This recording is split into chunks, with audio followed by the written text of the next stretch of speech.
podcasts over at wildgamesproductions.com and d20radio.com.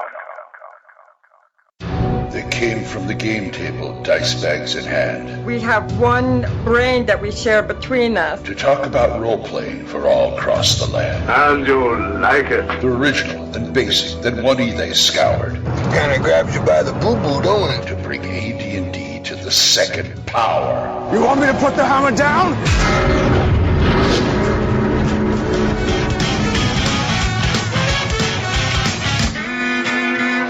Welcome to THACO's Hammer, the best damn AD&D 2nd edition podcast ever.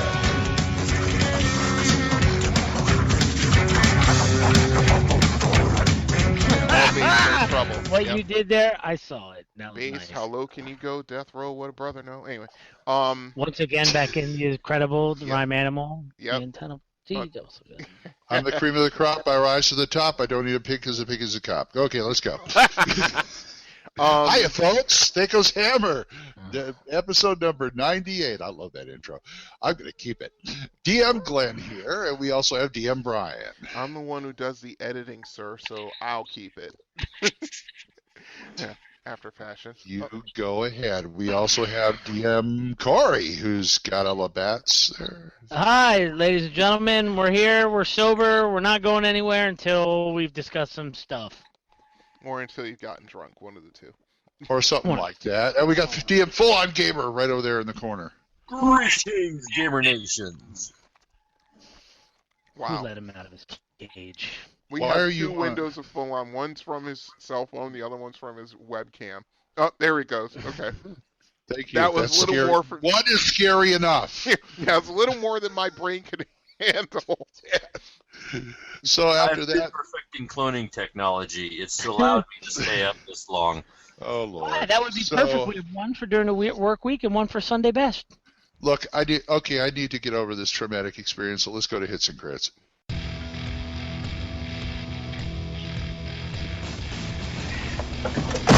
Well,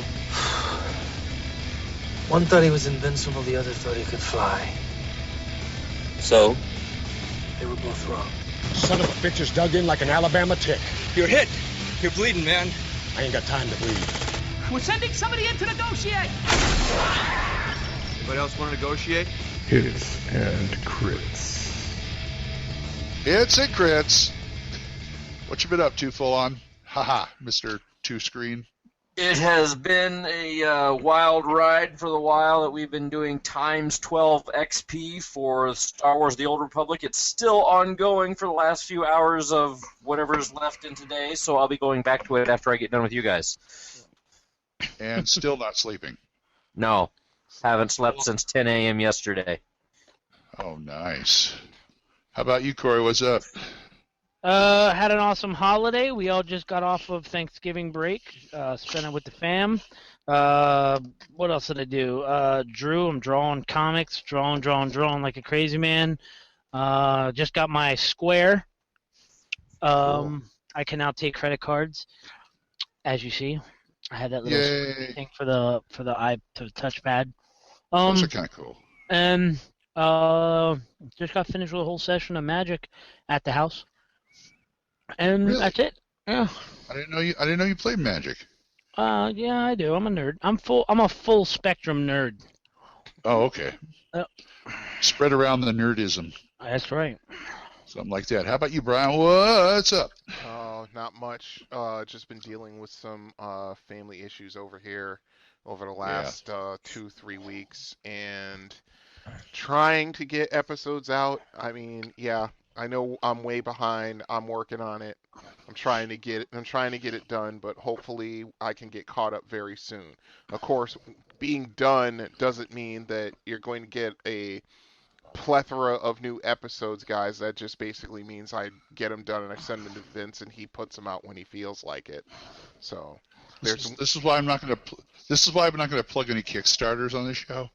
Because by the time you plug the Kickstarter, it's already it's over. already been over. Yeah, it's already right. over and done. That's with. right. Yep. That's right. This was an awesome Kickstarter. Might as well be.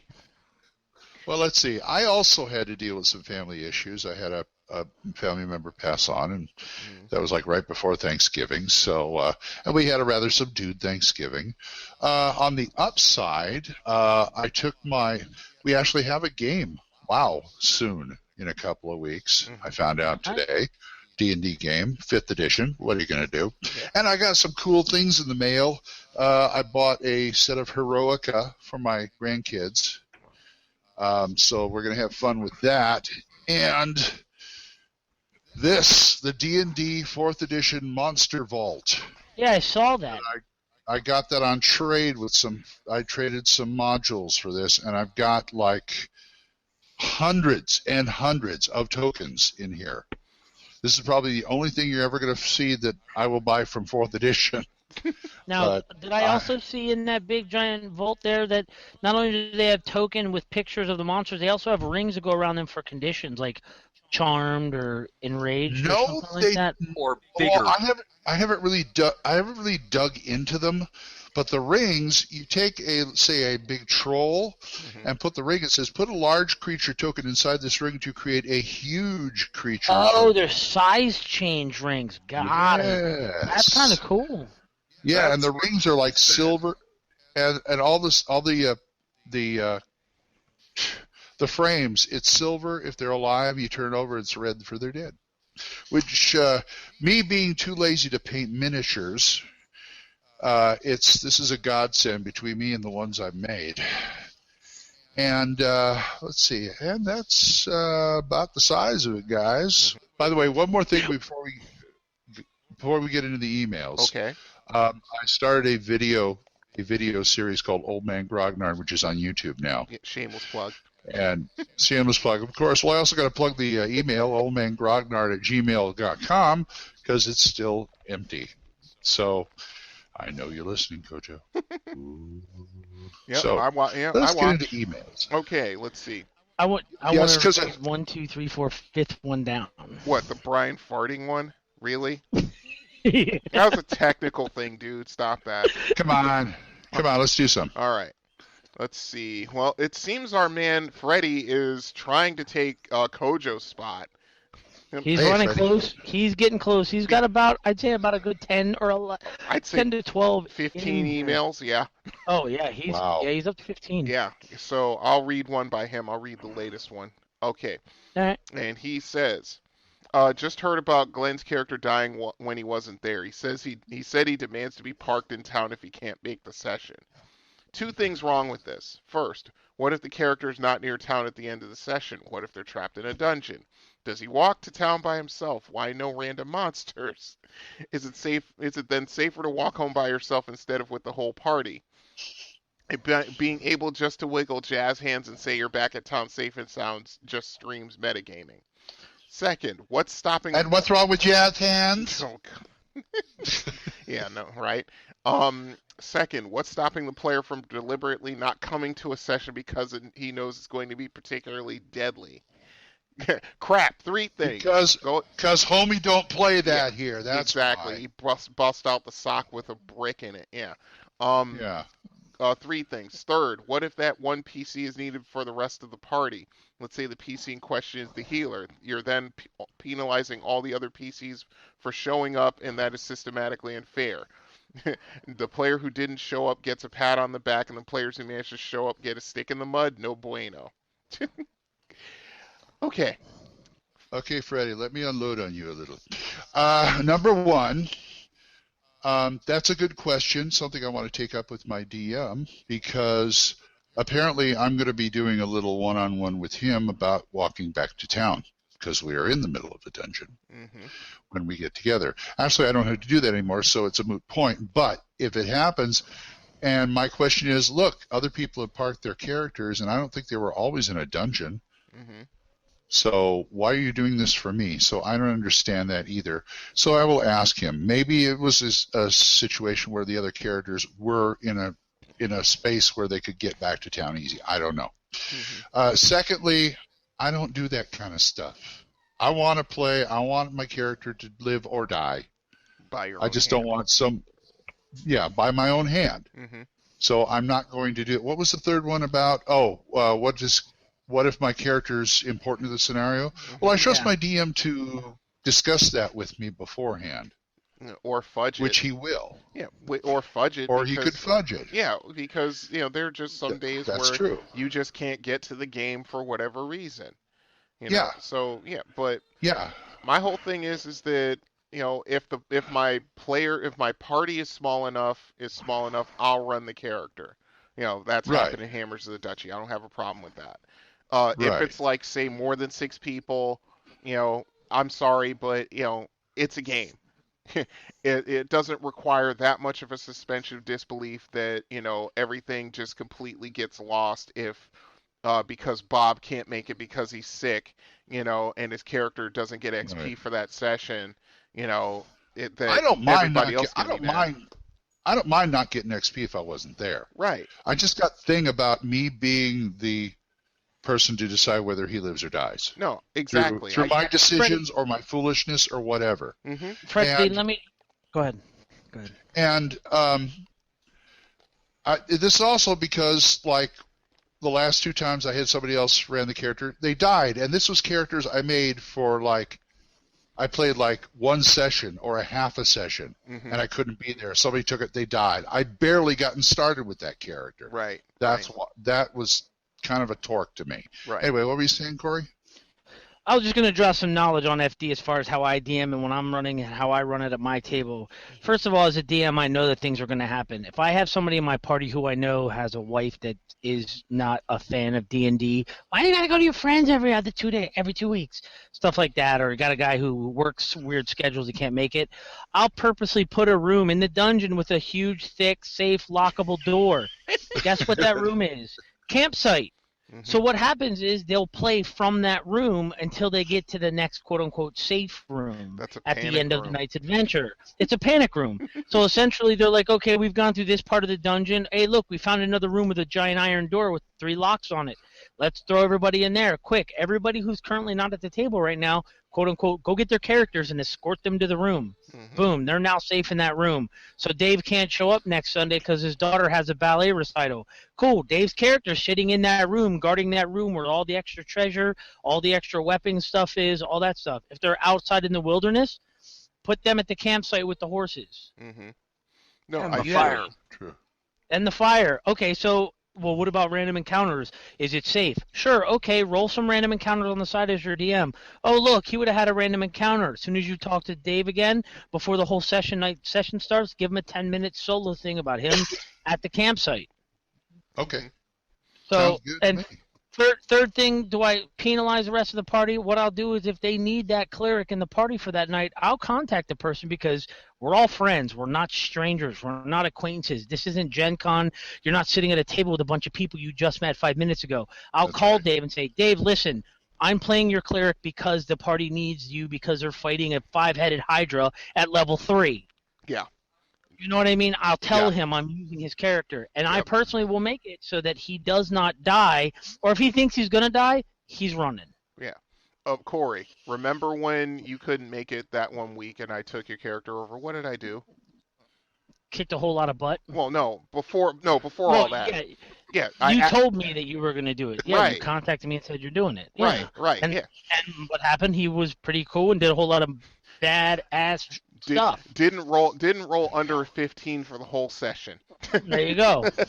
But yeah, so yeah. And for people, and for the last thing, FD Freddie, if someone says to me, "Well, I'm not coming tonight. I can't because my daughter's recital is," I'll say, "Okay, no problem. You get no experience whether I run your character or not." Well, I just know how dangerous it's going to be tonight, so I'm just going to not play. Okay, guess what? When we're not doing something dangerous, I don't invite you back to the game. Exactly. Ooh. Yeah. Because you don't need, I wouldn't even think of doing that. You know? I wouldn't either. I mean, what kind of manipulative crap is that? That somebody is going to be like, oh, something's really dangerous coming up, so I'm not just gonna show up. Who does that? Okay. Soapbox time. This is the kind of thinking that brought about 4th edition. Okay. And people not wanting their character to die. Yeah. MMOs on top of that, yeah. But yeah, I and take your wanting point. their characters to be able to do everything. Mm-hmm. Right. And expecting a fair and balanced encounter every time. There's a reason in a recent discussion we've had on another thread that old school Ravenloft, well, middle school Ravenloft edition, like the 25th anniversary one, was awesome in that it stated outright certain facts that people are not used to adjusting to in the D&D environs, such as you need, 6 to 10 characters? Mm-hmm. It's printed on the cover. Yeah, a lot of them were like that because it was deadly enough. It didn't even matter what the range level was. It was deadly enough that some of those characters were going to die. You know, this at is some this point. is this is why henchmen and hirelings were encouraged. Exactly. The four-member party model is broken and should never be embraced. You guys tend Says to do okay. There's more than 4 of us. Yeah, that's true. There are 6. I take Yeah, I take we your have point. we have 2 Mary Sues in the party. Whatever. Stop it. Stop it. Stop it. It's not my fault. I know how to run a mage. Okay. Anyway. It's Deus Ex Brian Carowin. Whatever, dude. Whatever. I'm just kidding. Whatever. I'm just teasing. I know. Whatever. Okay. All right. That's one from Freddie. Deus Ex Carowin. You want to do one from Freddie, Corey?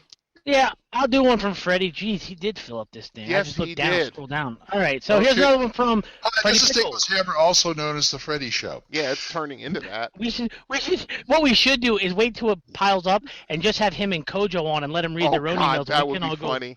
Can we change it? Have Freddie read Kojo's and Kojo read Freddie's. Oh, yeah, exactly. And I'm gonna change the name of the show for that one episode to Fredo's Hammer.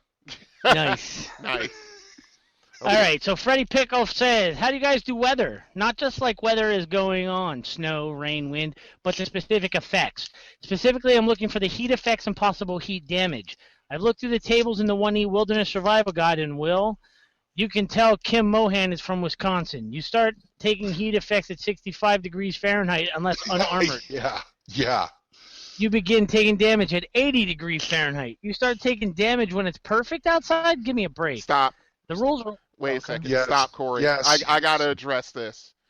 As a guy from California, I laugh at that. Yeah, and not only that, I've seen people, doing LARPing, running around. I mean, you can answer this better than me, Corey. Skadian. Yeah, Skadian right here. You can answer this better than me. But I've seen a dude running around with a 30-pound chainmail shirt on, with an undershirt on over that, so the metal doesn't chafe his skin off. And it was about 75, 80 degrees outside. Dude was dragging ass by the end of the session. It's not. I can kind of agree with what he says, but I think he's taking it a little too far. Go, Corey, please. For FD, as far as what you're talking about here, I do medieval reenacting, just like down in Gettysburg, Pennsylvania, they do the Civil War reenacting. I'm in the SCA.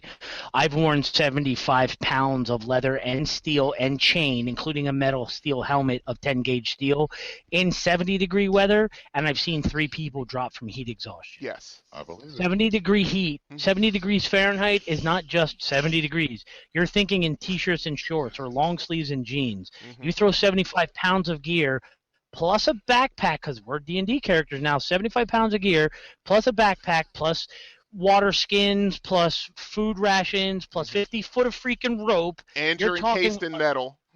And yeah, trust me, a 30-foot walk is like walking 3 football fields. It is no joke. So yeah, you can. Her numbers are not outrageous. Trust me. If you want to, bring your butt to Pennsylvania. I'll put you in some gear and we'll go out back and play some football. I'll have you sweating in 3 minutes, and it's currently 32 degrees outside. Or come on down to Oklahoma with me, and I'll put my ruck on with you and some body armor and my Kevlar, and we can go out and do a preach full on. Take him to church full on. Do some real army walk. Yeah, take him to church. Come down to Oklahoma with me, and we'll laugh at the Okies and the people who follow OU. And come up to Michigan and try hiking around some of these trails and some of that equipment. Yeah. And then you have to All right, start dealing with stuff. Okay, continue. All right. The rules are well thought out, though a bit silly. I can do silly, though, but they're ridiculously overcomplicated. I'm going to give you that. Yeah, they are. Each character has to keep track of their personal heat index on a round-by-round basis, and then cross-reference it with 2 charts and accompanying walls of text. I thought about doing just across-the-board penalties like 70 degrees Fahrenheit in plate, -1, 80 degrees Fahrenheit in banded and chain, -1, plate, -2, 90 degree Fahrenheit in ring and scale, -1, banded and chain, -2. So he goes through a whole list here. Eventually, like a sliding affecting, scale. yeah. Mm-hmm.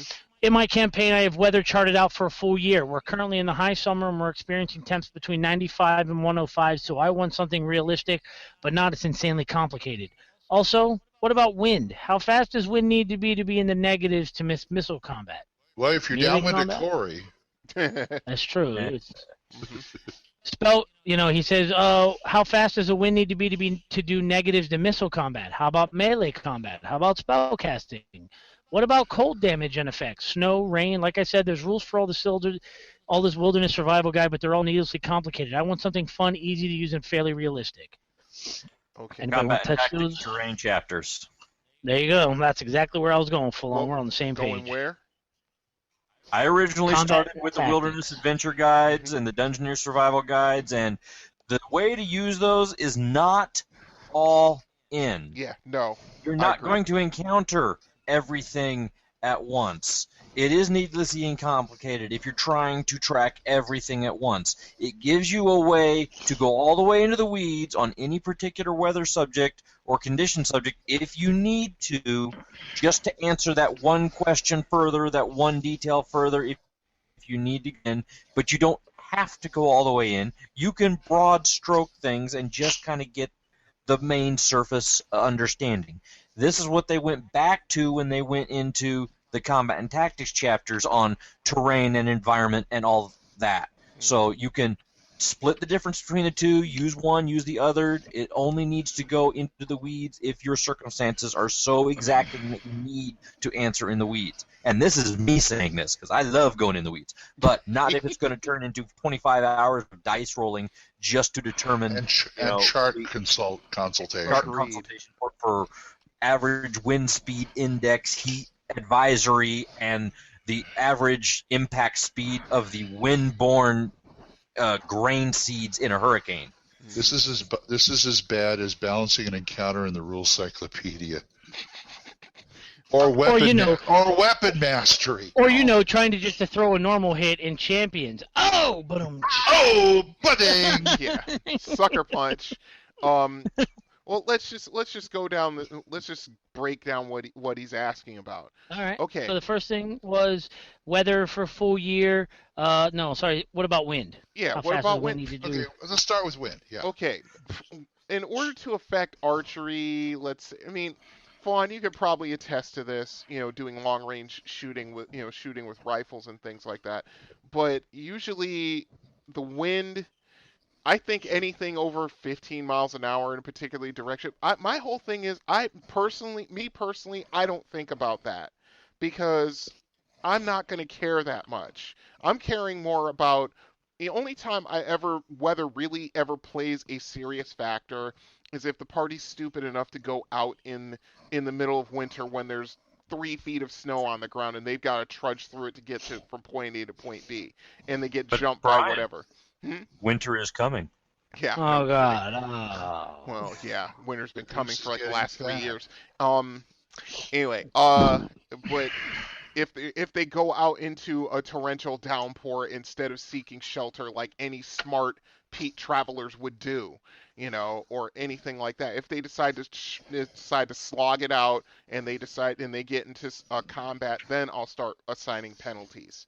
But I don't worry about the wind that much. I don't worry about the other factors that much unless they decide to put themselves in that kind of situation. And if you're looking for a judgment call on wind, I'd say anything over 20 miles an hour for missile fire might give like a -1 or -2 penalty to attack rolls, and that's about it. And it just scales up from there because who's going to try and shoot an arrow in a freaking hurricane? No one's that dumb. Even Legolas wouldn't be that stupid. He's a master archer. Enough said. We'll shoot downwind and get an 80-mile acceleration on every shot. Exactly. Yes, Get a we +2 to damage. Yeah. Exactly. The next one he says here is what about melee combat and negatives? My thing with wind and weather in general with melee combat, if you're talking extreme weather, yeah, I'll give negatives across the board. Footing, dex checks, saving throws for dodging fireballs, things like that. You're slipping on sludge and sluice and ice and slush, you're going to take negatives. Yep. If you think you're going to sneak around behind something in hard-packed snow and you're going to be a thief, unless you're rolling a move silently at a big-time negative, you're not doing it. You know, there's the wind and melee isn't going to do much as far as wind unless, like, you're fighting in a hurricane. I don't know, or you're in a paper factory and there's paper flying around, you know, like if you're in like a wizard, like a library, and someone casts, you know, like gust of wind and there's wind paper flying everywhere, it like blocks your vision of your visor of your +1 helmet, then you're talking negatives. But and guess what? They have a whole section on that in the battlefield section of Combat and Tactics, where basically they talk about some of those weird environmental conditions. Not all of them, but they give you the general idea of where to go in a direction if something starts affecting the circumstances. And it gets to the point where they start describing in general, well, let's see, how am I going to inflict an extreme circumstance on a normal battlefield? Magic. They have, what do you do if you start having effects of magic on the battlefield? Well, you could just as easily say this is what you do if you have the effects of nature on the battlefield. True. Because it's emulating what you can do with magic. True. Also, no, what wait, I also the other way around. Magic is emulating what you could do with nature, or both. What I do to, you're asking for a median and how we handle it. My answer to you is I'm proficiency heavy in my campaign. Second edition's about proficiency for me. The proficiencies were the addition of the skills that they tried to add in, which later became feats or whatever the hell they made them. But okay, so the party's walking along. It's a snowy, nasty day. There's the snow's coming sideways. There's slush on the ground. An orc comes out and attacks the party. Anybody with a survival proficiency gets to roll to negate the penalties during this fight. But if they try to run away from an oncoming avalanche, I need another survival roll. Each action they do in the new environment needs a new proficiency roll. Those proficiency rolls can instantly negate the effects of that certain event. If you're looking for a quick way to get around all of that and you don't want to do charts and slide rules and do mathematical equations, just make them roll a proficiency check and get done with it. And if you don't feel like negating it, just have it mitigated. Be a -4 penalty as base, and if you make a check or have a really good stat, you might get away with a 2. Or at least a 1. You're going to have some kind of detrimental effect. You're not going to be Legolas walking on top of the snow next to the dwarves going, neck deep in it, laughing at them. Exactly. I totally agree. Oh, and by the way, for the record, Kim Mohan is male.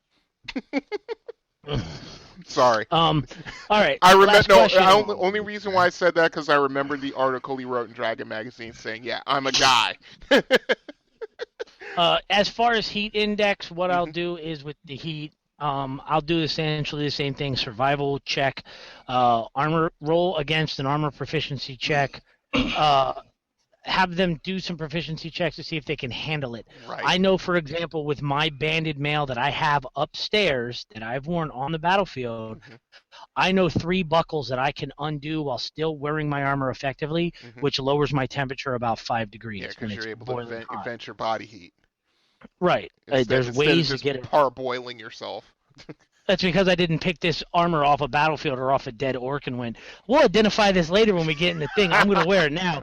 This armor was made for me. I made it. I know how to work the armor. So, yeah, I mean, there's ways around it with the – and if you want to use some of these abilities for the heat index and heat exhaustion, you can use it as a role play to hook, you know, the cleric passed out because he's wearing chainmail.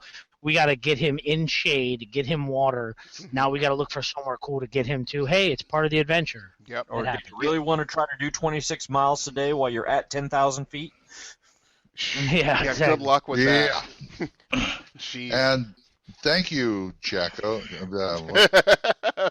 Freddie. Fredo, hey, Yes, how Fredo. you doing, Fredo? Thanks for selling that in, Fredo. Yep. One more. Give us Okay, one more. I got I one. think Corey had one that he was chomping at the bit to read. Or No, it was another one from Freddie. It was just the subject was Brian farting, and I Yeah. was waiting for Brian to say, "Don't read that." I one." already read that. No, because I'm like, really? The sound was yes, that they bad? smell like roses. Over the internet, they smell like roses. Yes. Well, something must have happened when I mixed and rendered the file because it sounded fine to me before I actually did it. So Oh, I'm sorry. Anyway, okay. Got one from Joe Walker. Who smelt it? Anyway. Stop it. Joe Walker, a.k.a. DM Gravedancer. Okay. Hey, Joe. He says, where are you going with that gun in your hand? Anyway. Okay, he says, hey guys, DM Gravedancer again. What are all of your favorite supplements to use that were not published by TSR? Mine is definitely the Tome of Forgotten Magical Items, Volume 1. The weapons and armor are hysterically overpowered. I was lucky enough to buy a copy that the seller was unaware of it being signed. I find it also funny because it is clearly labeled Volume 1, but we never got any other volumes. Keep up the great work. What was the supplement again? Tome of Forgotten Magic Items, Volume 1.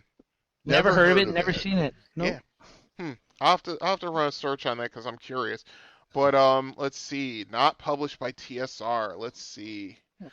I can name 6 right off the bat. Right now I'm gonna have to say my favorite one now, not published by TSR, is Campaign NPCs by Mongoose. And I know that's 3E, but there are enough elements in there that I've used for creating memorable NPCs.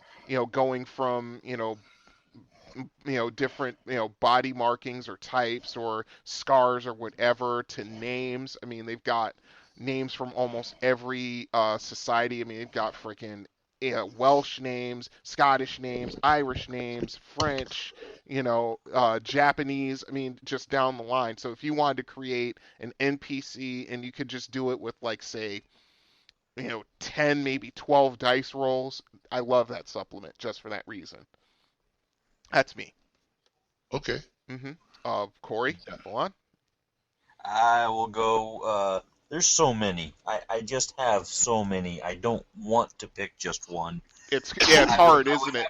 I would have to, depending on the hat I'm wearing, player or DM, I would have to say either Central Casting, the Heroes of Legend, Heroes Now, Heroes of Tomorrow, and the Central Casting Dungeons. Or Grimtooth's Collected Of Worlds. course. I was wondering who was going to come up with that. What? I was wondering who was going to come up with it. Not I. Not I. Corey, Sorry. What? Your favorite non-TSR published supplement?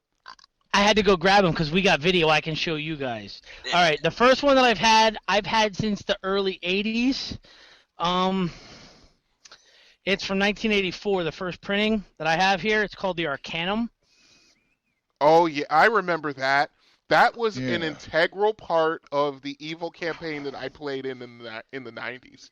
This has probably 30 to 40 different classes that are like the Astrologer, the Beastmaster, the Netherman, the Alchemist. There's some really cool classes that have become, some of them are kits, but for second edition, but a lot of them have some really cool abilities. Plus, the actual spell casting section in the back actually has, not only does it have the items you need to, the components, it also talks about what the caster needs to do with his hands to actually... What are you laughing I'm at? sorry, I was looking at the screen and I noticed what Full-On is wearing. Oh, yeah, isn't that awesome? That's just crazy. Sorry, I didn't mean to interrupt. But, yeah. Second thing I use is a book from Roll Aids, number 721, presented by the editors of Roll Aids for use with Advanced Dungeons & Dragons. It is the Dragons. Yes. I love this. This is great. My all-time favorite, which I'll never ever get rid of mine, and everybody should know I use these all the time. And Brian, I'm sure you know I have these. Grimtooth Traps. Yeah. Second vote. Yes. Yep. That's 2 out of 4. Catching 2 up out of to me. 4 DMs approve. Yep. And I'm going to steal one from Glenn because Glenn got me hooked on these, and these never leave my side anymore. Which is? Really? Central Casting. Oh, yeah. Heroes of Legend. That's 3 out of 4. Oh, they did a new cover on. Let me see the cover of Heroes of Legend again. That's Heroes of Legend. That's the newer one, and that's the They older did a one. newer one. Mhm. Oh Yeah. wow. Okay. I got the old one. I got Okay, one. go Brian. Go Okay. Brian. And Corey, by mentioning Roll Age, you reminded me of one of my favorite supplements of all time, which I use to this day because it has awesome, adventures, even though the magic items in them are overpowered, but that's first edition for you. Dark Folk. Oh, yeah. Very good. Yeah. Very Trolls, good. orcs, goblins, kobolds, and gnolls. Yes. I have And a trolls. later. I got a later edition of that one. Yep. I use Dark Trolls in my campaign. I just haven't thrown them at you guys yet because, you'd probably die pretty quickly. When we get finished with the superhero campaign, I want to DM all of us through a D&D second edition campaign. The floor is You yours. will have, yeah. Because I'll be Cool. burned out by then. Dealing with you jokers. But anyway. But yeah. Oh, Glenn, go ahead. It's your Oh, turn. my turn? Yeah, your turn. Well, since we're all OSR buffs, and I will pick from any edition up till second edition. Okay. I've got a bunch of Roll Aids books, one of which I want to mention, Undead. Yep. Which Nice. is Which I really have. good. Yep. I don't have that's that a one. I gotta get a copy of that. Yes, it is excellent. Excellent book. It gives a great little area. I put that Caldera in so many of my worlds. Mm-hmm. So the much fun. Caldera where all the Lich Lords are? Yep. Yeah. The Lich Yep. Lord's adventure is a campaign ender, one way Lich or Lord. the other. Well, I don't go that far, but I would also like to recommend. I'm looking at my shelf right now. Mm-hmm. I like Tome of Adventure Design. Good for making anything, especially monsters. And speaking of monsters, the book that gets the most use out of me is the Tome of Horrors Complete. Tome of Horrors Complete. Yes. That You've been steadily plugging that for the last 3 months. meant for any edition. Mm-hmm. And if you're doing the Rural Cyclopedia, creature catalog, oh my God, yes. Mm-hmm. Yeah, for sure. I just, monsters are the thing. I can always do new magic and magic items myself.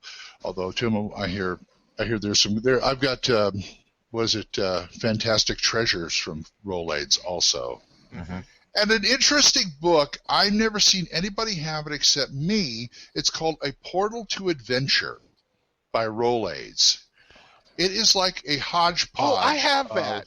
Yes, I know You that do? one. Yes, I have that. Yes, it's a great hodgepodge of like story hooks and places and magic items and just it's like it's just here, take this stuff. Yeah, because they had to have something to tie together all their wacky modules that they made throughout the 80s. Amazon is selling that used for $9. Oh, Portal to Adventure? That's a deal. 10 of them used for $9, 6 of them new for $11.99. Wow. And by the way, I found both eBay and Amazon have the Tome of Forgotten Magical Items Volume 1 from anywhere from $7 to about $18. Mm-hmm. So you thank can you. find it. Thank you. Who was that again? That was Joe. Thank you, Joe, very much. So And anybody out there listening, my birthday's in 5 days, so hint, hint. Oh, be So quiet. My I'm birthday's in $9. 3. I know. Technically. Stop! Technically. Get in front of me. get them a Portal to Adventure. They'll love it. Talk to my mom. Oh, no, you can't. She's been gone for 10 years. More emails. We could always use more emails at thacoshammer@gmail.com, or you can call us. Corey. You want me to give out the phone number? Yeah. Wow, it's been so long. The number is 405-806-0555. 805, Corey drinks. No. Corey's drunk again. Anyway. Drunk again. All right, let's go. It's in the book. If we go by the book, hours would seem like days. Oh, buy the book! Buy the book! By the book? By the book. You must unlearn what you have learned. Don't go by the book. Think like a pirate. It's in the book. All right. in the book, let's get down to business here. The Guardian, out of the Complete Ranger's Handbook, page 62. Correct. Now, forget the druid. This is the original tree-hugging hippie. Yeah. Self-appointed protector of the wilderness, compelled by a strong sense of duty, he has assumed responsibility for an unsettled tract of land, large tracts of land, doing his utmost to maintain it in its natural state and protect the animal occupants. So he feels kindly towards woodsmen, elves, and others who share his respect for nature. He has little patience for those who would exploit the wilderness for gain or spite. Mm-hmm. Yep. Now, this has got some good bennies, but it comes with a great big drawback. Oh yeah. Well, if you want to run a ranger kind of like a paladin, this is the kit to take. The only one that's probably closer to that is probably the Justifier, but we can do that for another day. Right. But yeah, I mean, geez, I just lost my place. Give me a moment here. Now I gotta go all the way through here. You want me to read it? Yeah, go for it, please, because I just lost my page. Go ahead. All right, it says the Guardian constantly monitors the region he has sworn to protect. He scrutinizes the activity of strangers, advises travelers, and intercepts careless hunters. He keeps an eye out for fires, floods, and other natural disasters. Does what he can to comfort animals in times of crisis. That's good. When a young teenage rabbit get kicked out of his home for trying drugs, the Guardian Jeez. Why did you gotta go there? So it's essentially he is like the root of all benevolence in this tract of lands. If you ask him, he'll go, "I am root." So, see what you did there? But if he's a ranger, could his pet be a raccoon? Oh, possibly. Geez. Yeah. He's a Guardian. Animal companion, raccoon. Mm-hmm. He's really good at putting things together. Mm-hmm. Anyway, yeah, and his girlfriend's a half orc. Yeah, okay. Yeah. I need that ogre's axe. No, seriously, I need that axe. Oh God.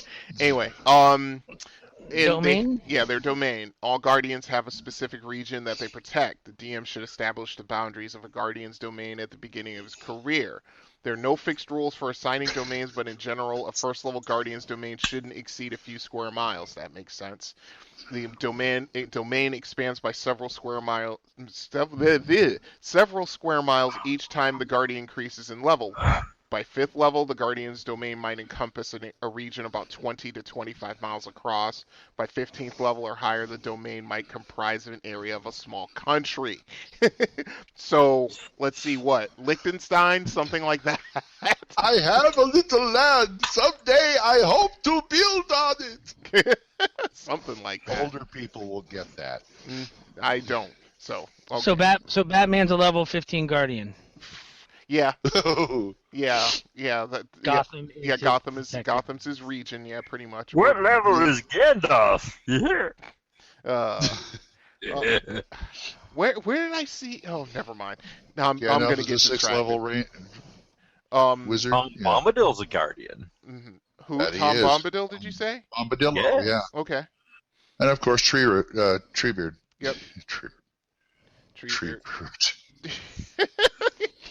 He can't even get it out, folks. Anyway. Says the Guardian's domain should correspond to his primary terrain. The domain is typically located in an uncivilized part of the world, such as a remote mountain range or unexplored jungle. Two or more Guardians may share an especially large domain, but such cases are rare. Mm-hmm. That makes sense. Standard Ranger requirements for stats. Mm-hmm.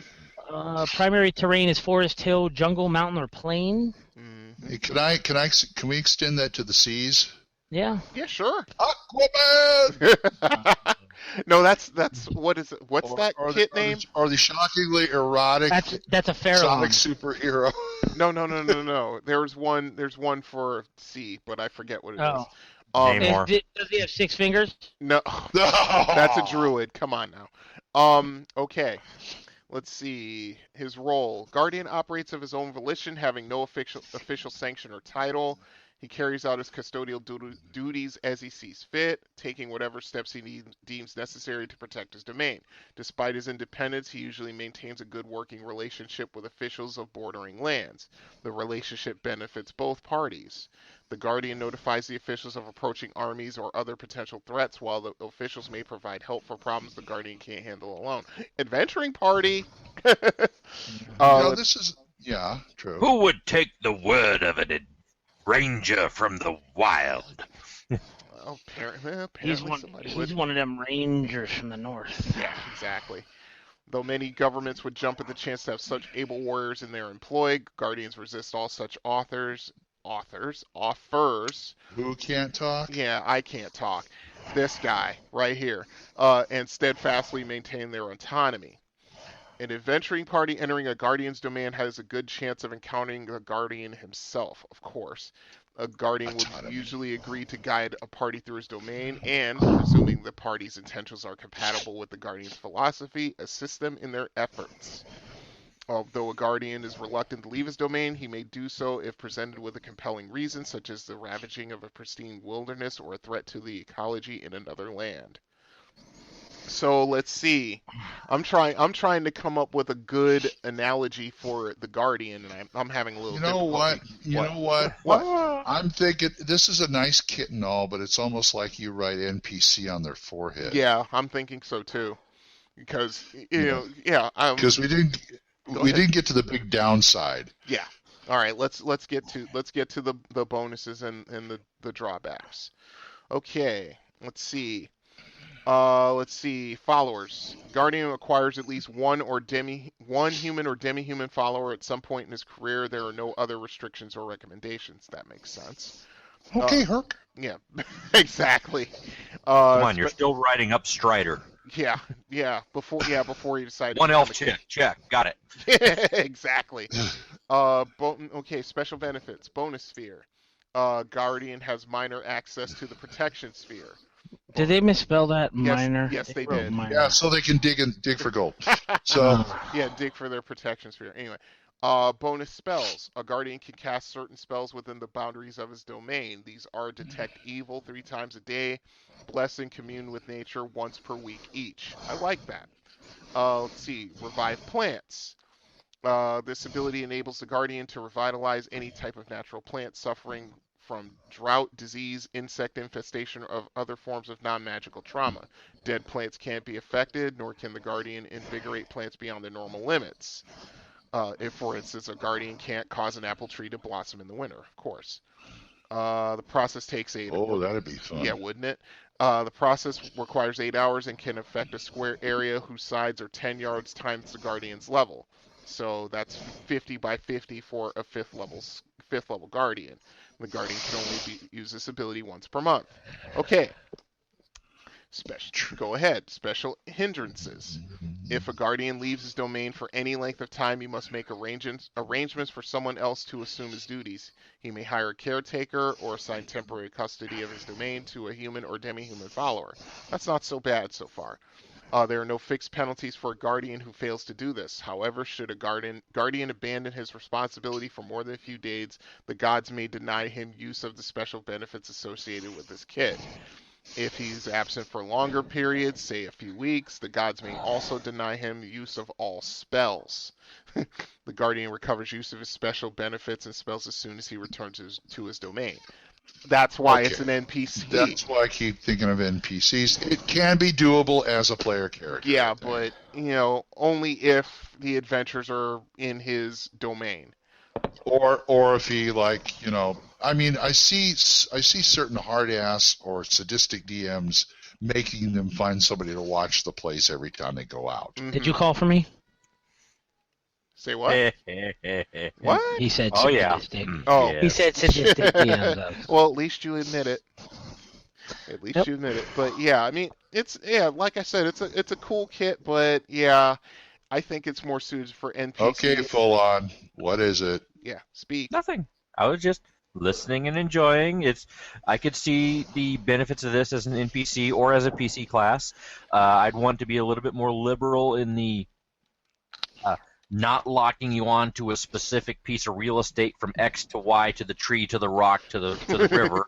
So you could have that apply along riverine routes, perhaps, or out to sea or something. Doing your whole sea thing, you could just stick with the same general categories of terrain and have them apply at sea, whether it's deep sea, whether it's reef, whether it's seamount or whatever. So you can still have that stuff kind of apply. If you wanted to specify aquatic terrain detailed. Oh, for sure. Yeah. Somebody whose domain is an island. Yeah. The Lady of the Lake, anyone? Yeah. For sure. Not only guard that region, but guard that item. Yeah.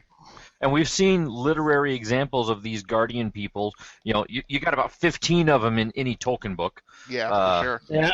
I wouldn't be surprised if this is where that kit got its origins. Why do I keep thinking of Ben Gunn as a guardian? Treasure Island. Yeah, that's entirely possible.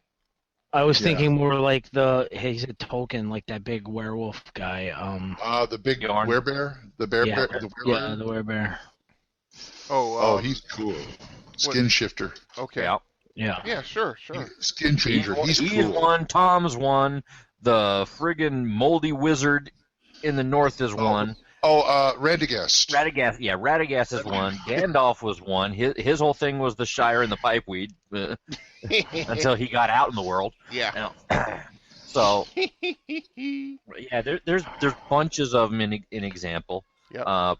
But yeah, they're usually going to be very NPC-ish because how long is your party going to tolerate? Why are we still adventuring in the cherry woods? We need to go off to the deep dark woods over there, but I'm not a guardian of the deep dark woods. Tough. Yeah. Get a hireling. Level up and say I'm the guardian of the woods, and then you can come join us. Well, that's the whole thing. Go ahead. I'm sure these kind of rangers would be very friendly with like the local, the druid of the woods next one over, and say, "Can you watch my place while I'm gone, please?" Well, what a good DM will do if somebody really wants to play one of these as a PC, what they could do is have somebody, like you said, the druid across the way may have a follower that comes over and tends it for them. But the whole point of this would be, the lands over those mountains over there where the rest of the party is going? If that land gets controlled by Warlord X, BBEG, he's going to come over here and clear cut your forest. So by going adventuring with them through whatever terrain it is, you're protecting your land in the long run. So this applies to you. You go to a town, finding out what's going on in this town to stop the Warlord X is going to help your forest. Right. You're doing things for your forest. So a good DM will tell them not to say, okay, you're going into this ruins. Well, the ruins isn't what I protect, so I can't do much in here. No, your god's going to go, if you stop that big bad evil thing, it's going to protect your forest. Go ahead. Yep. I'm going to allow be it. proactive. Can't you just get the Ents all mad and just sick them on them? Or? That whole thing of give them a reason to go do something. Right. It's important. It's in the write-up. If they have a really important reason, they can go away for a while. Yep. And come back later. Yeah, it makes perfect sense. I mean, that's the way I look at it. There has to be a mitigating factor for the guardian to leave his terrain and leave it in the care of someone else. As long as he does it the right way, I'm willing as a DM to stretch that out until he's done. But once he's done, he has to go back to his domain, and that's just the way it is. Or even a guide using some of his special benefits. Hey, listen, party, you need a druid that can heal the forest over in the land of Rubenheim because the land is dying because of Warlord X. Hey, we found a druid who happens to have the ability to revive plants. Yeah. Oh, really? He knows that if he goes over there, his god will be appeased, the Father Nature or whoever it is. Remember, this is a ranger. Yeah. Oh, yeah. Sorry. Well, my point is he has the ability to revive point's plants. taken, yeah. Yeah. Using his skills, using the abilities of the ranger to help the party in another land could benefit his land as well. So. Right. Yeah. So like I said, there are ways to get around it, but it pretty much depends on how nice or how prickish the DM is. whether he's going to make you adhere to the letter of the law, or you can actually work within the spirit of the law. You know what I mean? So it all depends. Here's something for you. Oh, yeah, well, tell us about it, folks, at thacoshammer@gmail.com. Yeah. I'm the guardian of the lumber rights. I have nothing to do with the mineral rights. You can go ahead and dig. I'm the guardian of the minor rights. You can do whatever you want. You can't dig, but you can cut down every dang tree that's up there. I don't care. Well, I'm going to go dig in the ground since you don't have the mineral rights because I have minor access. Anyway. But let's go on to Magic Fingers. The White Wizard approaches. There's no such thing as magic. You always were the better magician. You both know that. But whatever your secret was, you have to agree. That is better. Magic Fingers. Damn it, full on, why are you eating a donut in front of me? I'm keeping that in the show. I'm sorry. I'm keeping that. Because he has magic fingers. Oh. Okay, but anyway, moving right along. Magic Fingers. Yes. All right. The spell, Ice Storm. Yes. Which I have not marked in my books, so I can't tell you what page it is right now. I'll have to look. Oh. In the first at printing, it is, what is that? What level spell is that? That is a level 4 spell. Yep, evocation. A fourth. Or evocation. Mm-hmm. For when you don't want to burn things down with a fireball, or you don't want Just to worry about reflection shots with a lightning bolt. Or you just don't like the New Jersey Shore Coast and you want to take out the That's New Jersey on Shore. page Player's advantage. Yeah, for sure. Page 159 of the first printing second edition Player's Handbook. Mm-hmm. Or, page components 444. Yep. Page VSM. 444 is the Wizard Spell Compendium. There you go. Okay. Duration special, casting time 4. That's a long casting time. Not really. No, that's 4 segments. That's segments. casting time. Segments. Okay. Yeah. Special area effects special, saving throw, no. Yep. That's the best part about it. So you have 2 different effects here you have to choose between. Yes. Hailstones or sleet. Yes. Hailstones will pound the hell out of them. Sleet will blind them. Yeah. And also make the ground underneath them very, very slippery. Pretty slick. Mm-hmm. Yeah. So, Are you taking notes? Do you hear that, FD? You hear that, Freddie? You hear that? Yeah, This is what sleet will do to you. Yeah. Yes. All you need is a pinch of dust, a few drops of water, say the magic words, and you got an ice storm. Yeah, exactly. That if you use the hailstones, that's they come pounding down for 1 round in a 40-foot diameter area and inflict 3d10 damage. That's pretty hefty damage. Yeah. I like. And I take that back. That's one round for the caster level. Or sorry, that's the sleet. Sorry. That you're getting it right here. Yeah. Hailstones, 1 round, Yep. 3d10, boom, done. Yeah. Sleet. Yeah, go ahead. 80 feet, 1 round per caster level. Yep. Okay. Yep. And what level do you need to be as a wizard to cast level 4 spell effectively? 7.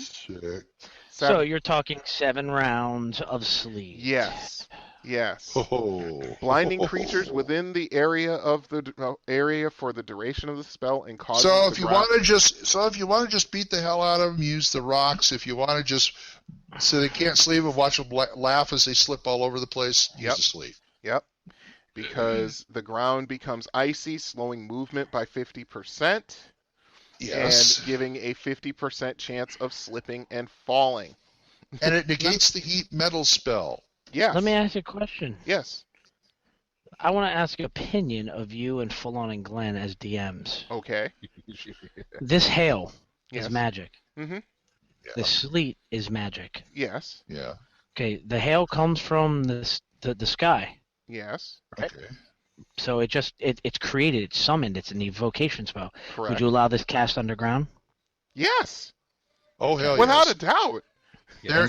You may not have weather underground, but it is moist. Yeah. Okay. It just doesn't wanted to even be sure. doesn't matter. I'm thinking I the thought water your question was going the other way with that. I would say this is Yeah, go ahead. Finish your donut. Not a magical attack like this like any other magical creation attack. Like, I just created fire out of nothing. I can use it on things that can only be hit by magic. This works on them, even though it's not really magical snow or not really magical ice. Mm-hmm. It got to you magically by being summoned out of somewhere. The hail and sleet storms in the middle of the Himalayas. We just borrowed a chunk of it and translocated it on top of you for instant go. Boom. Yep. So, and if you fumble a spell, you also get a little girl saying, "Do you want to build a snowman?" Oh God. I just imagine like a big burly, a Wolfguard type Northman fighting off like an ice troll in the middle of a sleet storm, and all of a sudden, like a 70-foot square just immediately goes planting. Like, what happened to the weather? Some wizard halfway across the country borrowed their weather. I need this for an ice storm. That's funny. That's very funny. But yeah, I mean, it reminds me of when I back in the day. Well, never mind. It's a Shaggy Dog story I'll tell later. Okay. No, I was just going to say, I'd say 95% of people who've used the spell have only used the first effect. In my experience, I think I've maybe used the second one once in all my years of playing and using the spell. I used Ice Storm, the sleet version, during a raid of a castle, and all the fighters and the ranger and the paladin all stood at the bottom of the stairwell with their lances and their spears and their great swords pointed upwards, and we casted it on the stairs, and we just got guardsmen and archers sliding down the stairs towards us, and it was Pincushion City. That was the only time I've ever seen sleet being used. That's pretty cool. That's nice. I had a party try to use the second version of it to good effect during Night Below when they were out in the bogs and swamps, and it didn't go well. They thought it would make things better. Yeah. Wow, they must have been desperate. Must have been desperate. They're thinking that. I guess I don't have to ask the question. Look who the DM was, Brian. Yeah. Then there's that. I was trying not to say that, but yeah. Okay, what are what else? I always want to go for the versatility of the spell we're talking about. So what else can we use this for? The second effect does lend itself to versatility because not only can you cast it on an area, or in front of the party, or like in Corey's case, cast it on a stairwell and let everybody slip and slide onto waiting lances and things like that, which is actually a pretty good tactic. Are you stuck in the desert? Would you like to have some portable water and you don't have any wineskins? Take hail balls. Fill your pockets with hail balls. Well, yeah, just don't be in the area of effect because it might kill you. That's a good. If you're up in the snowy, regions and you got your slinger, the guy with the sling run out of, can't find bullets or rocks or anything, cast this, get the hell out of the way after it's done. There you go. Mm-hmm. Whale, Yep. You can use this on the shore. You can use this on the shore to sink ships because that's actually 3d8 structural damage from the hailstones. Really? On the hulls of ships. Yeah, it goes down. Natural ice and hard things go down 3D. It goes to D10 down to a D8. Wow. Everything from the mast on down. Wow. Some really unusual effects you can get by casting this underwater. Sleep. Why are those sea elves slipping along the bottom of the ocean? That's a great prank to pull on them. They may not be happy about it, but yeah. But yeah, I mean, you can use it to extinguish small fires, torches, that kind of thing. Like you said earlier, it negates the heat metal spell, which your paladin or your fighter in plate mail armor would appreciate. Which we just talked about. Second successful use at this part. A party used this after other party members had set parts of the town on fire by inadvertent use of fireballs. The other party members decided to help the town by casting Ice Storm on the resultant town fires to put them out. Yeah. Hey, to the thrill of the local neighborhood. Hey, FD, when your party's overheated and they're having heat stroke from all the negatives from the heat, they can cast the sleet and lay down in it and cool off. Or if they all have heavy plate armor suits on, you just clash the hail. Oh, I love the when it hits my armor. Clink, clink, clink, clink, clink. Yeah, but just don't stay in it too long, then you gotta worry about frostbite. Wilderness Survival Guide again. Anyway. Sorry. So, yeah. I need to move something really, really heavy, and I don't have any logs. I'll cast the Hailstorm, and I have a whole bed of icy ball bearings to roll something on. There you go. There you go. Yeah, that's the after effect. That's a lot better than burning down the forest, even though the druid might still be annoyed with you because now his beloved plants and woodlands are choked by ice in that one particular area and might kill some plants, but they got ice plants there. Level 7 wizard. I'd let him cast this in a hallway to trigger pressure plate traps. There you go. Nice. Yeah, there you go. Nice. A nice little trap springer, sure. So, I'd also let him sleet it to freeze up traps. Yeah, or delay them. Yeah, they'll delay them. We're going to nitrogen the traps. Yep. Oh, we're going Lethal Weapon 2, are we? Yeah, why not? Yeah, sure. DMs were doing it way before they were. This is true. For some reason, I want to sleet a giant's club. That might actually be bad. True, but one good hit with a ranged weapon and it shatters. There you go. Mm-hmm. Yeah, I'd let that happen. Arrows of Sleet Trail. This would be good against fire giants, and I'd actually let him use this, the top one at least, against fire elementals. Mm-hmm. Maybe not greater fire elementals, but regular fire elementals will take damage from this. Yep. Yeah, no problem. Double. Yeah. Anything that goes against their element, sure. Let's talk the color of magic. Can we work this into a wand of chromatic orb? I think we should. There are wands of ice storms and of course wand of frost. Which has the ice spell. Which saves your guys bacon and hammers of the duchy. Thank you. Somebody who's going to be one of those wizards who likes to tailor and customize their spells. I want to be the ice wizard, whatever. Yep. And do one of those things where you change a characteristic of the spell without changing the numeric results. Yeah. Perhaps someone who has decided to have custom-shaped ice storms, and instead of doing the diameter radius sphere or the field or whatever, they can do lines of effect. Sure. If you can't... And shape it into straight rows or strafing fans or whatever. Yep. Or the hail could be shaped like giant fists of ice. I could see or that. Or it could be hot pink. Oh, see, if you can't... Oh, now we're talking shaved ice, like Italian ice? Yeah. That'd be delicious. Wow. So do a gelatinous cube, Sleep. Yes. That's as good as ice. Yeah. That's frozen jello. That is. Oh, yeah. Now you're making me hungry. Stop it. I'm hungry. So, yeah, I could see that if you don't have the grease spell, this is the next best thing. Yeah, for sure. And a lot more effective, actually. The only thing way more expensive.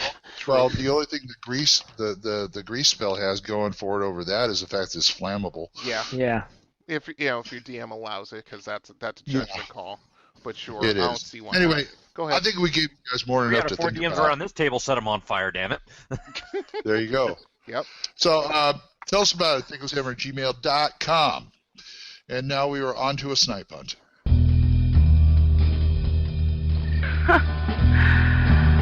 Two fools who laugh at death.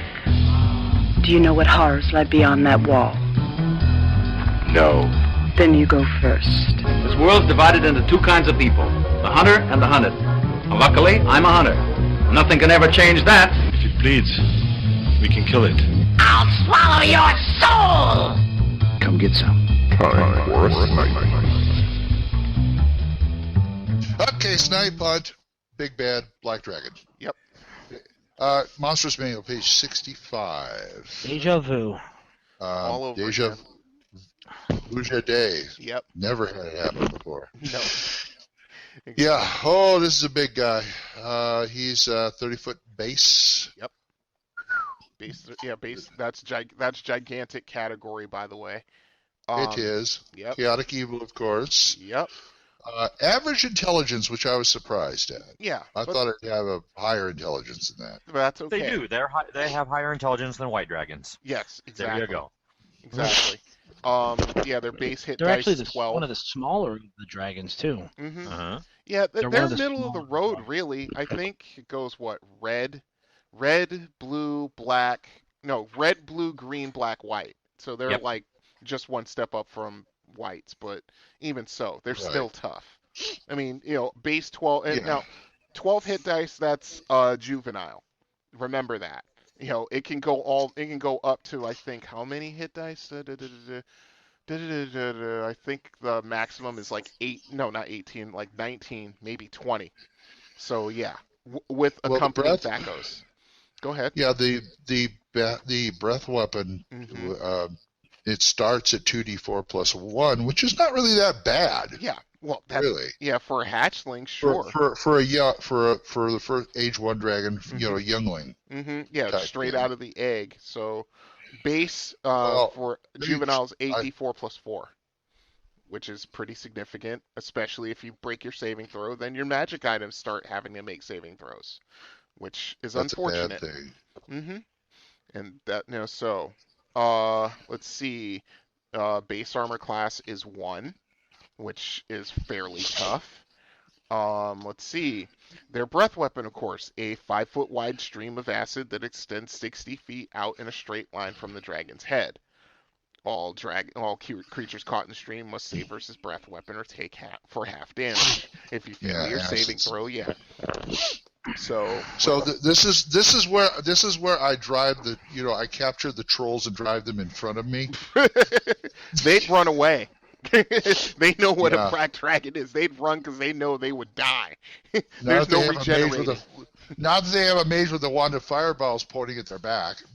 I take the wand of fireballs over the dragon's acid any day. Yep, absolutely. Either way, they're screwed. Pretty much. Let's see. They have an innate water breathing ability and, of course, immunity to acid.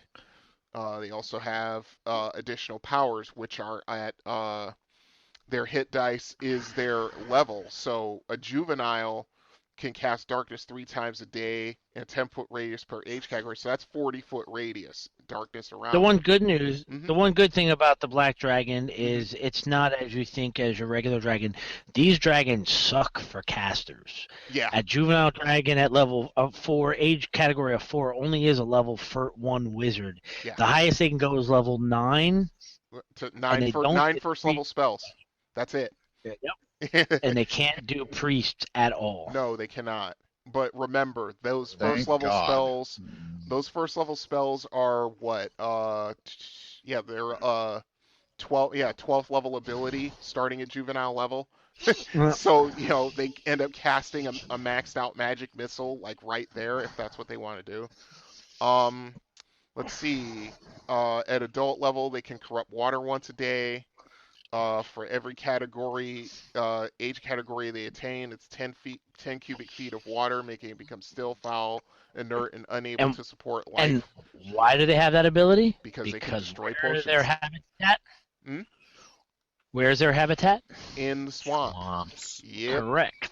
In the swamps. That is what they can do to help make sure that, you might get away with some of their treasure, but everywhere around it, you ain't finding no fresh water. Yeah. For sure. He'll just wait till you get about a couple miles away and you're dying of thirst and you die holding his treasure. He'll go pick it up when you're done. He'll outlive you.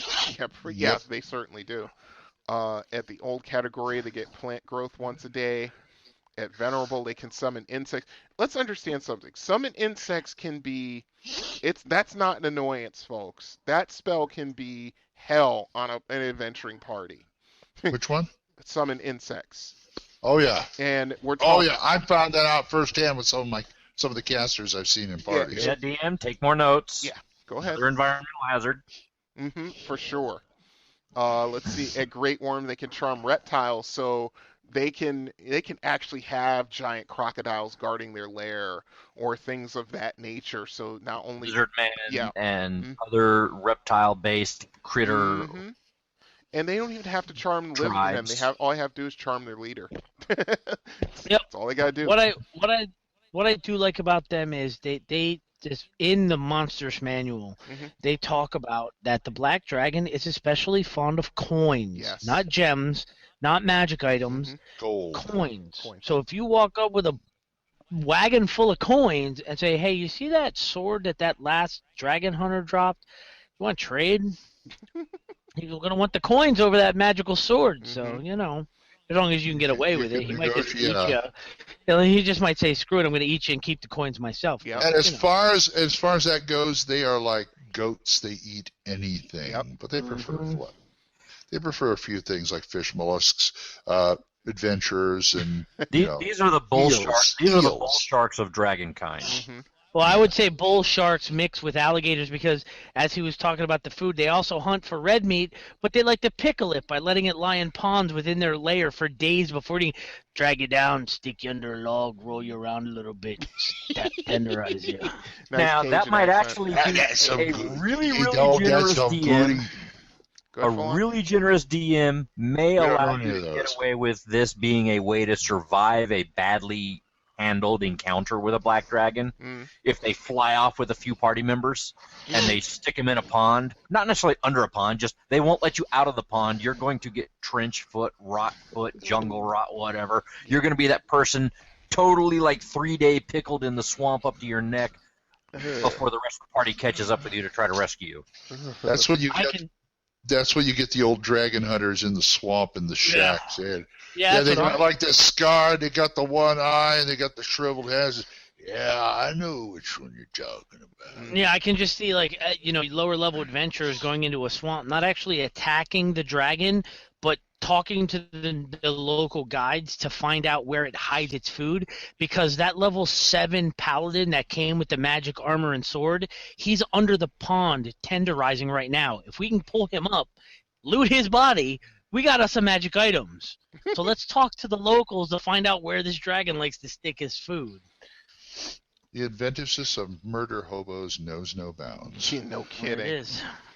But yeah, even so, even though they're like lower on the draconic food chain, black dragons are still pretty powerful, and you better watch yourself. All dragons, especially if you're fighting them in DM and full-on's DMing, because they have a base of 24 hit dice at juvenile level. He just shrugged his shoulders. They're down on the giant strength chart a little bit. A little bit. Twoo. Just a touch. Just a little. Yeah. But yeah, I mean, still nothing to be messed with. Yeah, I mean, I ran a campaign in one of my adventure modules that I converted over the venerable I2, Tomb of the Lizard King, where you actually fight a black dragon, and he's a mature adult in my game, and the mage lost some magic items. I think the paladin lost a couple of magic items because they break their saves against the breath weapon, but the damage wasn't as bad as it could have been. And they might have, a couple of them. The mage would have been killed actually if I rolled any higher. But yeah, black dragons, they're run of the mill kind of, but they're all right. Oh yeah, good to throw a good scare into it. This is another one of the critters that got me into my bent of, I'm not going to make you save everything you own just because you bricked your first save. Okay. I work from the outside in and deal with containers. You bricked your save.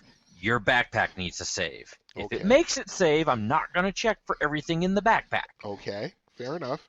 That's a good idea. Things like that. That saves the DM from 1,000,000,001 dice rolls. Okay, you maybe lose your clothes, you maybe lose a cloak, and you maybe lose a backpack, or whatever. But and you're badly burned. But we can work around that. Yep.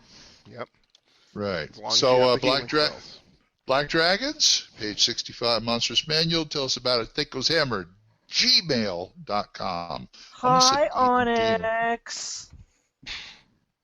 What? Horrible first date, yes. Huh? I don't know. I don't think I want to know. Okay. The Dragonlance novel about Onyx's backstory before she jumped out of the friggin' well. Yes. Oh, that's a sad tale. He went way back. I was like confused with you, Brent. I was like, what the heck? Yeah, he went back 30 years, literally. Yeah. And now we are moving into the DM's rag. Journey now to an age undreamed of. An age of mystery and magic. You are a worthy opponent. 5. Oh, great. So you got an arrow right in your chest, and you're out 10 mana. Oh, no. Don't worry about it, Mike. I got resurrection. I'll bring you back. I'm already one of the undead, Greg. I can still throw death spells, huh, Steve? The DM's rag. Ragging on, people, ragging on. DM's rag. We're doing Dragon number 221. This is a first part of a two-part series called Evening the Odds, 8 Ways to Tame the Dark Overlord. Well, first you got to get some doggy bits, treats to give them. And Sausages. Sausages, yeah, there we go. A battery. Sausages won't work. A fresh flashlight with fresh batteries, that gets rid of the dark overlord. Then he's just so this is basically why PCs survive to face the powerful bad guys. Right. Because they are not as omnipotent as they should. They can't be omnipotent even though they seem to be. And this is where a lot of DMs kind of fail at it because they make their bad guys omnipotent. You know, they forget that as a DM, they are the ones who are omnipotent, but the foes they create necessarily are not. And that's there are omnipotent, dark overlord type bad guys out there, but they should be rare. Mm-hmm. Extremely. I mean, we're talking like, fighting a god. I can understand, Mm-hmm. Yep. But yeah, I mean, you've got different types of enemies that you can introduce. The author whose name is Peter Zielinski. Yep. And very good article, by the way. Yep. And that's Dan Burr. So that's good. Yeah, it's a pretty good art for cover. I like it. But now when you're talking about the enemy. Corey. What about the artwork? Nothing. No, it's good. Good work. Okay, sorry. Go ahead. Okay. He writes and he's talking about the enemy. The enemy is a villain who is both immensely and consistently powerful, a dark overlord. The enemy is bigger than the PCs at the outset of the story, and he will continue to be bigger throughout the campaign to the final confrontation a dozen or more adventures later. The PCs don't immediately have to face the enemy. In fact, an enemy who can remain behind the scenes is more fearsome, like Sauron in Lord of the Rings. Making the enemy frightening and keeping him that way is no problem, but his power leaves the DM with one important question. If the heroes are working against the enemy and the heroes are so much less powerful, why doesn't the enemy destroy them the instant they become annoying? Sorry, I had to do that voice because you have no idea how many times as a player, myself and my other fellow players have tried to go up against the big bad evil guy, and we're starting out like as first level acolytes or whatever they are, and the second we have some success, all of a sudden the hammer comes down, so to speak, and then we're in really bad situations or just outright dead.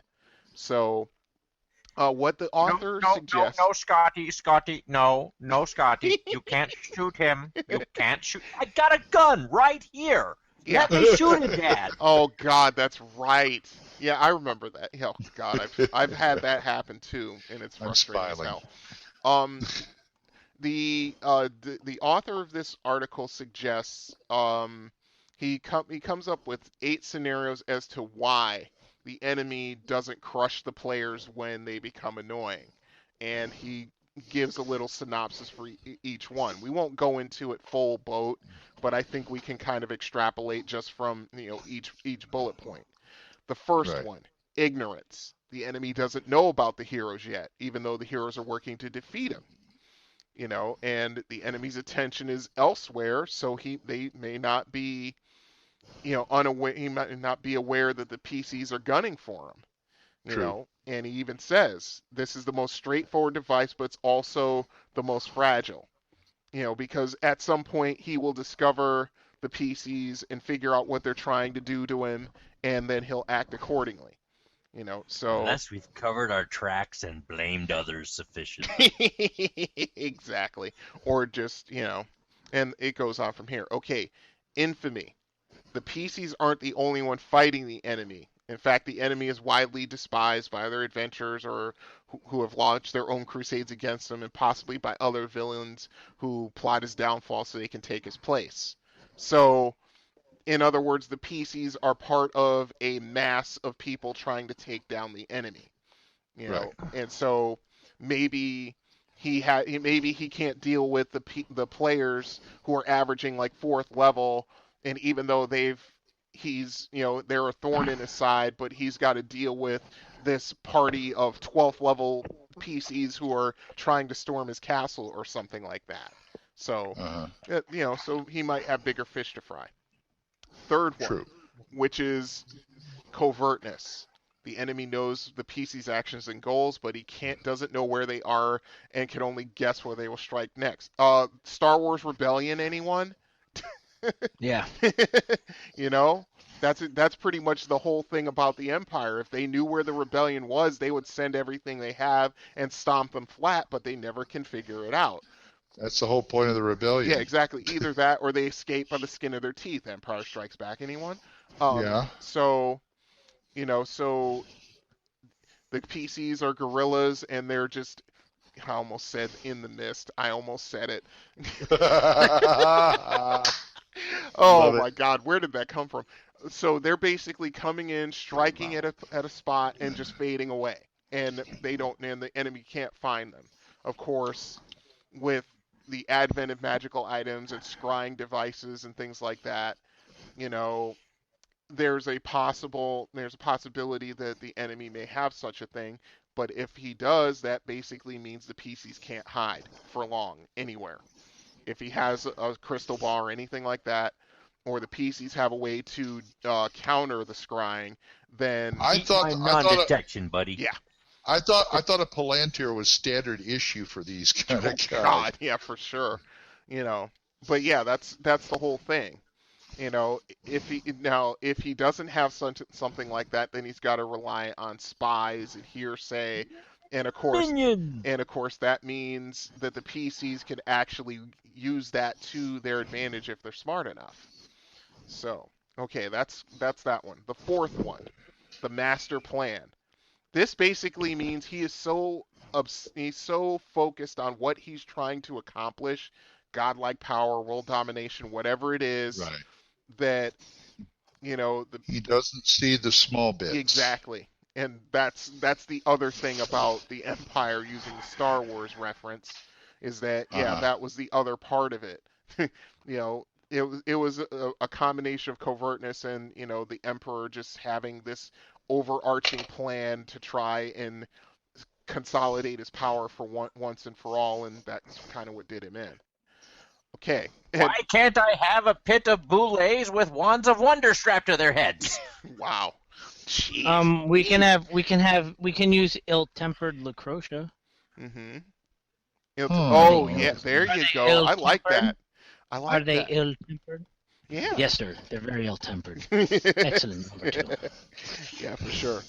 And I remember listening to the commentary on the first Austin Powers film. They said originally in the script it was supposed to be piranhas with lasers, but the lasers were weighing down the piranhas. He just lied down on the bottom of the pool. Nice. They're so small. Oh my God! Exactly. Anyway, go ahead. Point number 5: overconfidence. Which, once again, another Star Wars reference. That's the other thing that did Palpatine in. He got overconfident. Or he underestimated the people he shouldn't have been underestimating. Exactly. Allow me to show you the firepower of a fully operational, half-built, round planetary ship. He never got the other half of the briefing on the whole far-seeing thing. Yeah, no. Oh, the future, you see. Yeah. Always in motion is the future. Exactly. Difficult to see. Yeah. Exactly, and that's the whole thing. His overconfidence is what ultimately did him in. He thought he could not be touched. He thought that all of his plans would come out to his advantage. His power with the dark side was so great that nothing could stand in his way. Yeah, that a half-killed Darth Vader killed him. Yeah, he was really that powerful. Okay, anyway. I shouldn't have trusted those Skywalkers. Then Skywalkers will always Yeah, never mind. Anyway. And I would have gotten away with it if it weren't for these Skywalkers and their dumb drugs. Crossing Star Wars and Scooby-Doo? What are you doing? Anyway. See, it would have been better if you'd have turned Mace Windu. All those conversations with the other minions. Yeah. Yeah. Say what again, pal? Yeah. Now, see, that would have been funny. That would have been awesome. But, they couldn't do that. Quentin Tarantino would have sued. Anyway. Number 6. That is a damn fine lightsaber. Oh, sorry. God. On the side of the hill that says "bad mother." Never Yeah, mind. exactly. Anyway. The path of the righteous, man. The path of the righteous Jedi. Anyway. Walking the earth. Yeah, go ahead. Okay. Number 6. Limited mobility. Okay, the enemy simply can't reach the PCs. But it also kind of means that he's also unable to carry out his own schemes. That means he relies on minions who are free to roam the world and do what This he is wants. why during the age of piracy, the pirate ships were smaller and faster. Mm-hmm. Yep. Yeah, so they could get in, get what they wanted, and get out of there before reinforcements arrived. For sure. Exactly. It was like a strike team. This is also why S.H.I.E.L.D. beats Hydra all the time, because they rely on minions. Yep. Well, S.H.I.E.L.D. kind of relies on minions, but they're just better trained minions. Let's see. Like I said, the enemy can't reach the PCs. He has to rely on other people to accomplish what he wants. And I mean, I'm thinking of thinking of the movie Unbreakable. Speaking of Samuel L. Jackson. Yeah. Yes. Mm-hmm. Yes. Same thing. Yeah. all those Dalek episodes before they said, you know what, we're just going to levitate over stairs. Yes, we're just going to levitate over stairs. Shh. Not going to tell you why we didn't do that 20 years ago. Yeah, because we couldn't afford to. It wasn't in the budget. Why do you Klingons? Why do you the old Klingons don't have forehead stuff? We prefer not to talk about it. Yeah, we don't talk about it. It wasn't in the budget. Anyway. Yeah. Okay. 7, which is kind of one that I would never use as a DM because the PCs would use it way to their advantage. Magical protection. What do you mean? Some powerful force, let me explain it. Some powerful magic force, a blessing on the heroes and a curse on the enemy, prevents the enemy from directly harming the PCs. Why didn't Anakin Skywalker realize that he had another son on the planet and just go to Tatooine and blow it the hell out of the sky? Because they were shielding him. Yeah. The Force was shielding. The Force! A magical force. Mm-hmm. I don't believe in Hulk. I personally don't believe in Hulk. Here's another example of that. Krull. Yeah, that's Krull. Okay. Yep. The moving of the mountain constantly wasn't by their choice. It just had to be forced to move with the coming of the sun every day. Yep. Interesting. Well, there's also So you get Tolkien. distracted from encounter with the party. Mm-hmm. True. Tolkien, you tell me the Fellowship of the Ring and the hobbits who went off after the splitting up of the Fellowship were not in some way magically protected as far as like boots. Yes, exactly. Magical protection to be able to not.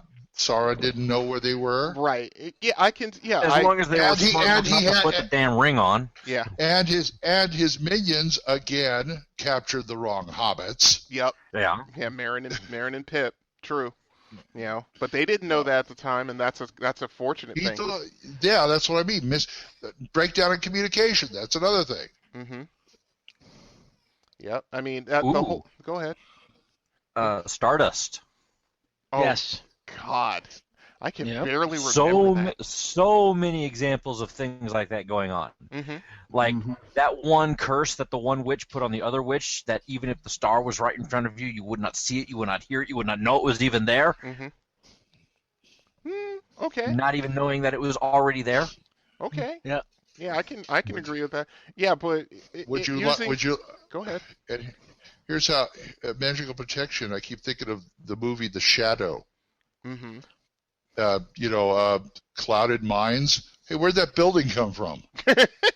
Yeah, possibly. You may be It was right. the bad guy was so powerful he could cloud the minds of the entire New York City. Mm-hmm. Yeah, that's reverse, but yeah, it's the same premise. Yeah. I had a party go to extreme lengths to make a magical protection item just to protect themselves from mind flayers because they knew there was like a city-state of them in the near vicinity they were about to encounter. So they had a helm of mental shielding with a radius crafted out of a mind flayer head using the magic item crafting rules from Spells and Magic. Yeah, for sure. But the thing was that you had to do some stuff in order to get that done. You know what I mean? First off, you had to kill yourself a mind flayer and get their head. Yeah, exactly. That was the fun part, though. Yeah, for sure. But yeah, I mean, as far as I think it can work, but only if you go to a certain point and stop. You don't go, you don't go crazy with it. As long as you do that, but it could work, but you just have to kind of restrain yourself because players are clever. Loki never did. True, very true.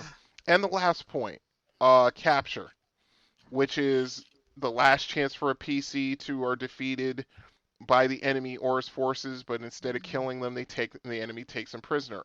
Scourge of the Slave Lords, anyone? Yes. Yeah. No, I'm just. Dad, I have a gun right here. Escape from Zanzer's dungeon from the basic Dungeons and Dragons. Exactly. Oh God. God, what is the name of that? Great way to start a campaign. Yeah, one of the adventures in B9 Council Call Well and Beyond, where you wind up captured. Exactly. Yep. Mm-hmm. But you start in the middle of the action. I love it. Yeah. And the whole premise of going into the Underdark and the Slave Lords. Go rescue Genelith. Yep. Which they get to eventually. Yeah. Spoilers. Yeah. Yeah, spoiler Maybe. alert. Yeah. Maybe. Get to. Yeah, but you're like 2/3 of the way through the adventure, and then she's. Remember when we did that review and you found that whole premise kind of disappointing with the payoff? It was a disappointing payoff. Yeah, I it's agree a much with better you. NPC if you create your own. Yeah, I totally agree. Right. I would, I'd make, Jenna a little more badass because of her ordeals. But anyway, we digress. But usually, and it's something that the DM, when he's making his sweeping epic campaign, that's something that he needs to seriously consider. Because if you go ahead. Have some reason that the villain has more value in living people than killing them for the convenience of not having to put up with them anymore. Right. Even though, on the other hand, the party members are all about everything with a pulse dies and everything that doesn't have one gets turned. Yeah, this is true. This is very true. Doesn't lend to a even-handed trade-off of, we might take captives too on occasion for intelligence purposes about who is doing horrible things to my plans. Yeah, but you just have to remember, if you're going to run it like that, no one runs a paladin. True. Because that's going to create problems. But go ahead. 8 ways to tame the Dark Overlord. Dragon number 221. Thank you, Peter C. Zaleski, for making us laugh at love. I mean, again. But for taming overlords, again. Yes. So go look for it. Tell us about it if you've seen it, if you use it, if you like it. THACOShammer@gmail.com or our number. 806. Oh, I'm sorry. I forgot this area code. 405-806-0555. There you have it. Time to set this splat book and close it. Yes, indeed.